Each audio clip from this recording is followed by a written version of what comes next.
Welcome to Jana news. నేను మీ Rachitha. Musi project పేరుతో పేదల ఇళ్లను కూల్చితే తిరుగుబాటు తప్పదని సీఎం రేవంత్ రెడ్డిని బీఆర్ఎస్వి రాష్ట్ర ఉపాధ్యక్షులు స్వామి యాదవ్, మాజీ కార్పొరేటర్ సాగర్ రెడ్డి హెచ్చరించారు. మూసీ ప్రాజెక్టు నిర్వాసితులకు అండగా బీఆర్ఎస్వి రంగారెడ్డి జిల్లా అధ్యక్షులు గుండుమల్ల పాండుగౌడ్ ఆధ్వర్యంలో కొత్తపేటలోని మూసీ పరిసర కాలనీలో పర్యటించి ప్రజలతో మాట్లాడారు. తీవ్ర ఆందోళనతో ఉన్న ప్రజలకు ధైర్యం చెప్పి మేము అండగా ఉంటామని హామీ ఇచ్చారు.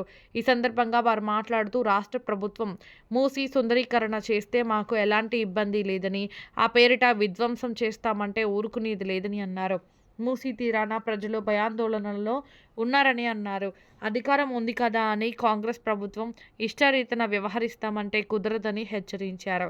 కార్యక్రమంలో డివిజన్ అధ్యక్షులు రాహుల్ గౌడ్, మాజీ అధ్యక్షులు ఉదయ్, జాహేద్, జహీర్, బాలు, సచిన్ పాల్గొన్నారు. కొనుక్కున్నాం, రిజిస్ట్రేషన్ చేయించుకున్నాం, ఇల్లు పన్ను కడుతున్నాం. మాకు లేని దుర్వాసన ఆయన ఉండట్లేదు. వచ్చి మాకు దుర్వాసన లేదు, ఏమున్నా సరే సార్ మాకైతే మూసి అసలు చెయ్యొద్దని అంటలేదు, చేసుకో. కానీ మా ఇండ్లు కూలిస్తే మాత్రం ఒప్పుకోం. మేము కన్న కష్టాలు పడి కొనుక్కున్నాం. ఆయన ఇచ్చింది కాదు అది. ఈ ఏడాది నుంచి చాలా ఇబ్బందులు పడుతున్నాం సార్. ఈ రేవంత్ రెడ్డి వచ్చిన కానీ నానా ఇబ్బందులు పడుతున్నాం. మాకు ఆరోగ్యాలు సరిగా లేక, తిండి తిప్పలు లేక, మూసి అనగానే మాకు భయం వేస్తుంది సార్. ఎవరైనా మా ఇండ్ల జోలికి వస్తే మాత్రం సార్ మా మించి తొక్కుకుంటూ పోయినా చేసుకోమని, కానీ మా ఇండ్ల జోలికి మాత్రం రావద్దు. మూసి చేసుకోమని మేము వస్తాలు వద్దంటలేవు, కానీ అంతకన్నా మాత్రం ఏం చేయొద్దు సార్. మా ఇండ్ల జోలికి రావద్దు. ఆయన అయితే ఇవ్వలేదు, ఈయన ఇవ్వలేదు. మాకు ఏంది రేవంత్ రెడ్డి ఇచ్చిన ఇండ్లు కావాయి మాకు. మేము కష్టపడి కొనుక్కున్నాం ఇండ్లు. మూసీ సుందరీకరణ మేము వ్యతిరేకం ఏం కాదు, చేసుకుంటే డెవలప్మెంట్ చేస్తుంటే ఎవరు వద్దన్నారు. కాకపోతే మా ఇండ్ల జోలికి రావద్దు. పక్కన పెట్టిన ఎంత చేసినా మేము అంగీకరిస్తాము, మా ఇండ్ల జోలికి రావద్దు. బీఆర్ఎస్ ఆధ్వర్యంలో మూసీ పోరుబాట అనే కార్యక్రమం చేపట్టినాం. ఎందుకంటే మూసీ ముసుగులో ఈ రాష్ట్ర ప్రభుత్వం, ఈ రేవంత్ రెడ్డి సర్కారు 1,50,000 కోట్ల స్కామ్కు తెరలేపింది. మా బీఆర్ఎస్ పార్టీ తరఫున కానీ, బీఆర్ఎస్ విద్యా విభాగం తరఫున కానీ మేము మూసీ ప్రాజెక్టు వ్యతిరేకం కాదు. మూసీని సుందరీకరణ చేయి, కానీ మూసీ పేరు మీద లూటికి పాల్పడదని చెప్పి ఈ రాష్ట్ర ప్రభుత్వాన్ని హెచ్చరిస్తూ ఉన్నాం. అదేవిధంగా మూసీ ముసుగులో పేదల ఇళ్లను కూల్చొద్దని చెప్పి హెచ్చరిస్తూ ఉన్నాం. పేదల ఇళ్లను కూల్స్తే బీఆర్ఎస్ పార్టీ అండగా ఉంటుంది.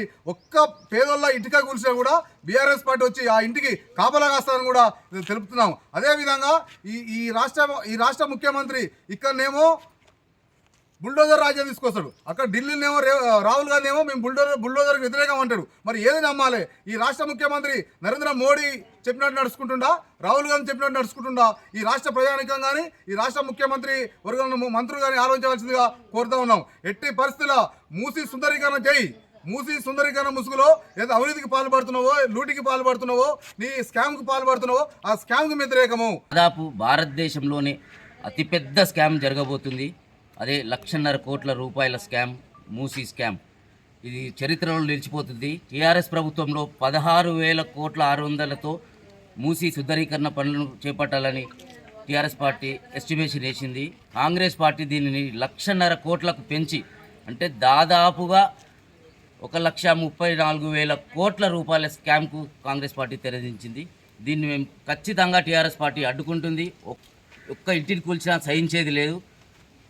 గతంలో టీఆర్ఎస్ ప్రభుత్వంలో మేము కూడా ఇక్కడ కార్పొరేటర్ ఉన్నప్పుడు నాగోల్ బ్రిడ్జ్ నుంచి అంబర్పేట్ బ్రిడ్జ్ వరకు కేవలం 6 కోట్ల రూపాయలతో ఇక్కడ వాకింగ్ ట్రాక్ కట్టించాము, మరియు పార్కుల సుందరీకరణ చేశాము. ఇప్పుడు వీళ్ళు దాదాపు 44 కిలోమీటర్లకి 1,50,000 కోట్ల బడ్జెట్ కేటాయిస్తున్నారు.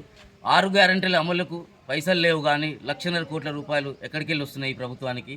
అదేవిధంగా 6 గ్యారెంటీలతో పాటు రిటైర్డ్ అయిన ఎంప్లాయీస్కి ఇంతవరకు పింఛన్ డబ్బులు ఇవ్వడం లేదు. వాళ్ళు రిటైర్డ్ అయ్యి దాదాపు 35 సంవత్సరాలు గవర్నమెంట్కి సర్వీస్ చేసి ఈరోజు తలలు బాదుకుంటున్నారు, ఆత్మహత్యలు చేసుకుంటున్నారు రిటైర్డ్ ఎంప్లాయీస్ కూడా.